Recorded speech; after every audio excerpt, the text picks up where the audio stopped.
Chapter 40. The erudite dormitory is one of the larger sleeping rooms in Amity headquarters.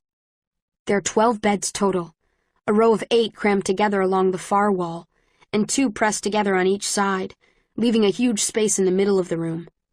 A large table occupies that space, covered with tools and scraps of metal, and gears and old computer parts and wires.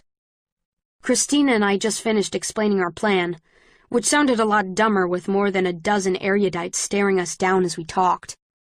"Your plan is flawed," Kara says. She is the first to respond.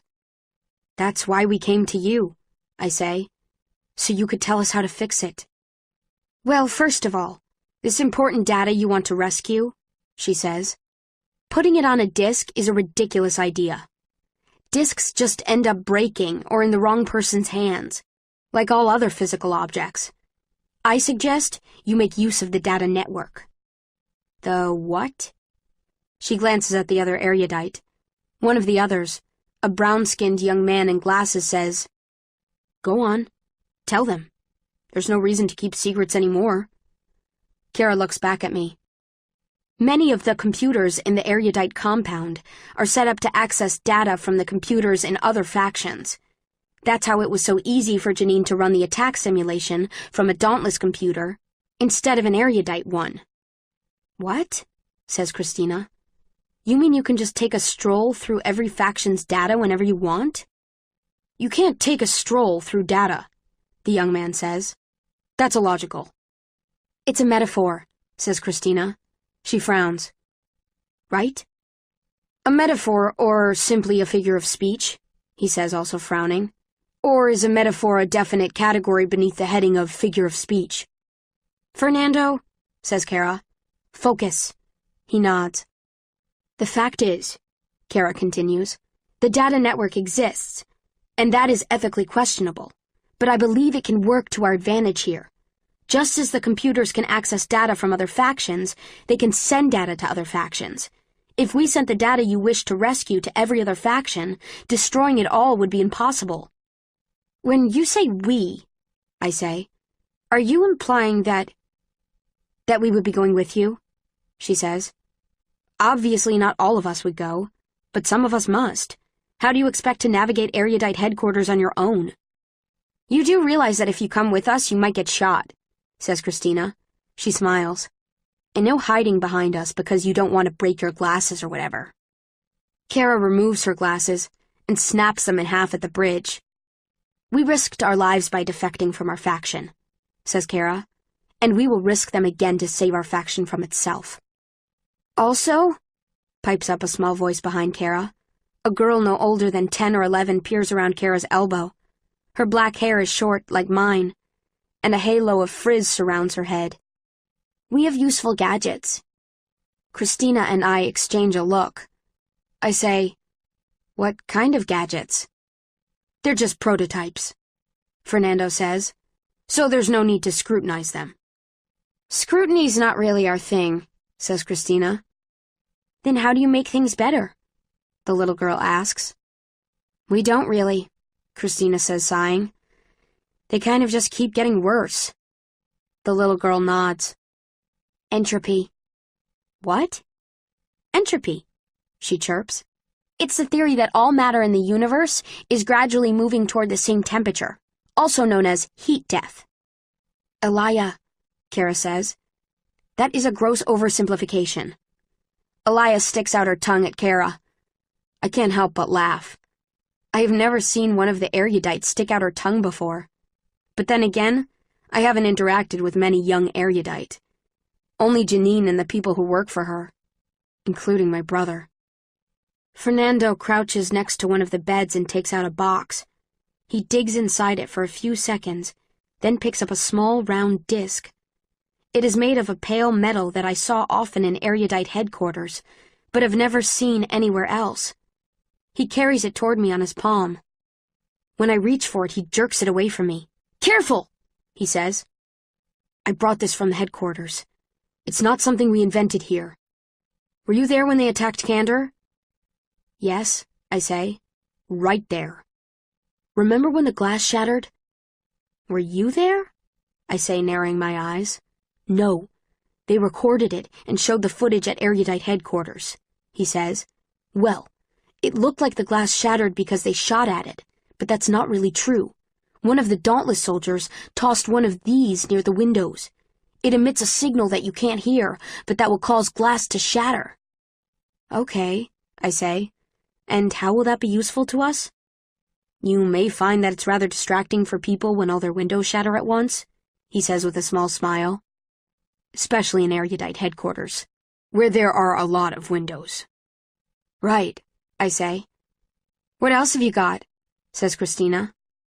The Amity will like this, Kara says. Where is it? Ah, here.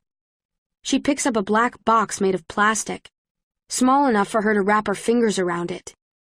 At the top of the box are two pieces of metal that look like teeth. She flips a switch at the bottom of the box, and a thread of blue light stretches across the gap between the teeth. Fernando, says Kara, want to demonstrate? Are you joking? He says, his eyes wide. I'm never doing that again. You're dangerous with that thing. Kara grins at him and explains. If I touched you with this stunner right now, it would be extremely painful, and then it would disable you. Fernando found that out the hard way yesterday. I made it so that the Amity would have a way of defending themselves without shooting anyone. That's, I frown, understanding of you. Well, technology is supposed to make life better, she says.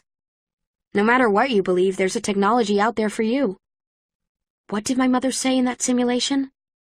I worry that your father's blustering about erudite has been to your detriment. What if she was right, even if she was just a part of a simulation? My father taught me to see erudite a particular way.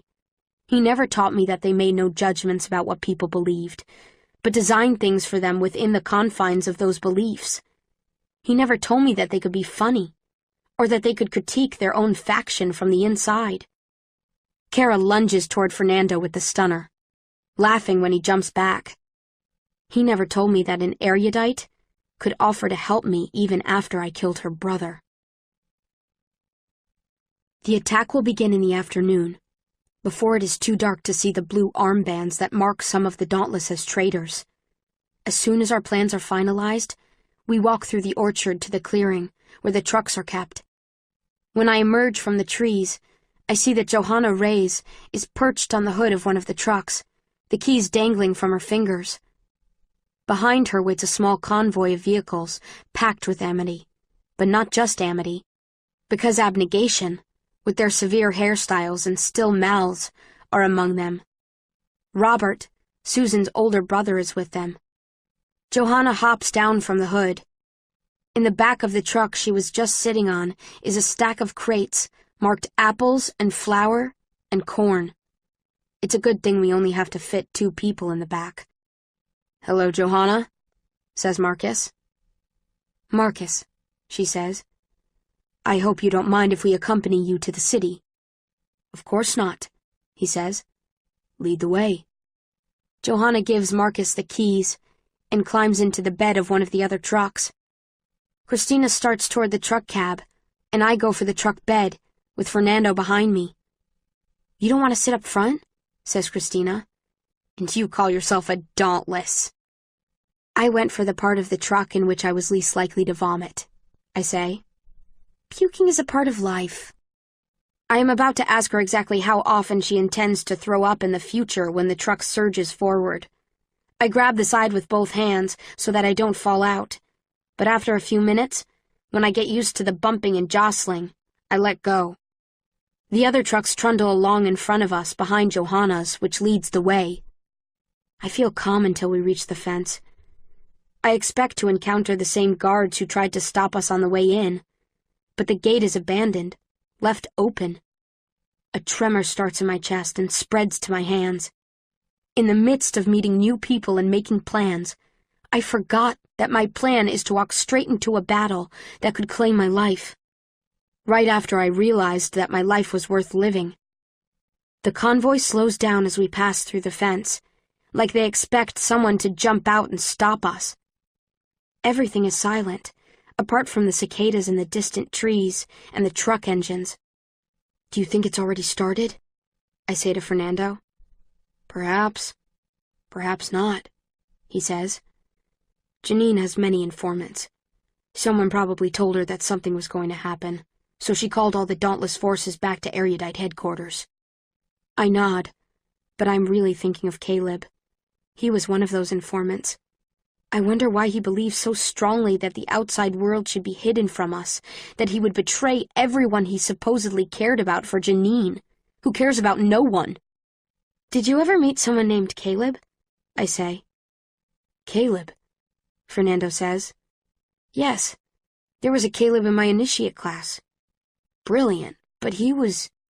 What's the colloquial term for it? A suck-up. He smirks. There was a bit of a division between initiates, those who embraced everything Janine said, and those who didn't. Obviously, I was a member of the latter. Caleb was a member of the former. Why do you ask? I met him while I was imprisoned, I say, and my voice sounds far away even to me. I was just curious. I wouldn't judge him too harshly, says Fernando. Janine can be extraordinarily persuasive to those who aren't naturally suspicious. I have always been naturally suspicious. I stare over his left shoulder, at the skyline that gets clearer the closer we get to the city. I search for the two prongs at the top of the hub, and when I find them, I feel better and worse at the same time. Better, because the building is so familiar, and worse, because seeing the prongs means that we are getting closer. Yeah, I say. So have I.